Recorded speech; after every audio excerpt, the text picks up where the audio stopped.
যে আমাদের এখানে যারাই ভর্তি হয়, রিসেন্ট আমরা যে সিস্টেমটা চালু করছি মাইন্ডসেট ভাই, লাইফে যে যাই করি না কেন, যে আমার এই আপনাদের হেল্প করার পিছনে একটা মাইন্ডসেট কাজ করে, যে হেল্প করার উদ্দেশ্য কি, কারণ কি, অবশ্যই আছে। ঠিক তেমনি ভাবে আপনারও একটা কারণ থাকতে হবে, উদ্দেশ্য, যে কেন আমি এখানে ভর্তি হয়েছি, আসলে আমার এই চাকরিটা কতটুকু প্রয়োজন, হ্যাঁ, চাকরিটা দিয়ে আমার কি কি লক্ষ্য বা গোল ফিল আপ হবে।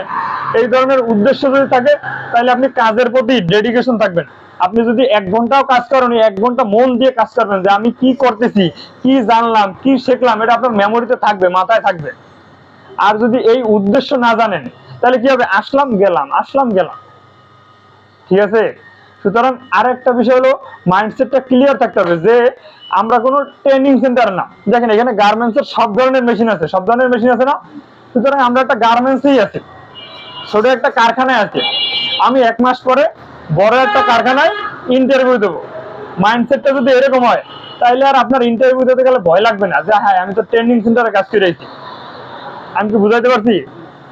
এই একটা বিষয়। আর এখানে বেশিরভাগই আছেন 4-5 দিন হয়ে গেছে, একজন আছেন নতুন। হ্যাঁ, তো এই 4-5 দিনে আপনারা অনেক বিষয় জানতে পারছেন না? এই বিষয়গুলো নিজে নিজে রিভাইজ করা, যে আসলে আমি এই 4 দিনে কি শিখলাম, নিজে নিজে মেমোরিতে নোট করা অথবা খাতায় লেখা, যে আমি মেশিন কন্ট্রোল শিখছি, সুতা লাগানো শিখছি, হ্যাঁ, ফেব্রিক দিয়ে সেলাই করা শিখছি, একটা প্রসেস সেলাই করছি, একটা প্রসেস তো সেলাই করছেন, আজকে সাইড মারা শিখছেন না, একটা প্রসেস সেলাই করা শিখছি। এরপরে প্রসেসের নাম শিখছি, প্রসেসের টার্গেট, যে আমি সাইড মারা শিখছি, সাইড মারার কত পিস টার্গেট জানেন, কত পিস সাইডের টার্গেট, 80 পিস।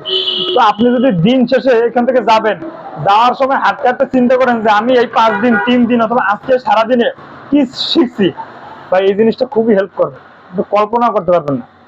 এইখানে তো 6 জন আছে না, আমি চাই 6 জনের চাকরি হোক, আলহামদুলিল্লাহ হবে, 100 টাকা হইলে অ্যাক্টিভ থাকলে হবে, আবার 2-1 নাও হইতে পারে। কার হবে না? যে প্রপারলি কাজে মনোযোগ নাই, যার আগ্রহ লেভেলটা এরকম নাই। আমার তো আগ্রহ আছে, আমি যদি জিজ্ঞেস করি আপনার আগ্রহ আছে, আছে। আগ্রহের একটা লেভেল আছে, চেষ্টারও একটা লেভেল আছে, আপনার সর্বোচ্চ লেভেলের চেষ্টা করতে হবে। আমি কি বুঝাতে পারছি? তাইলে ইনশাল্লাহ হবে। চাকরির বাজার খুবই খারাপ।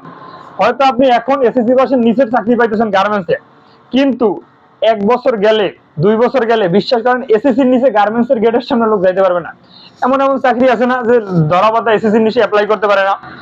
বিশ্বাস করেন গার্মেন্টসের চাকরি 2 বছর পরে এসএসসি পাস লেখা থাকবে ম্যান্ডেটরি, যে এসএসসি পাস হইলে আসেন, নাইলে দরকার নেই।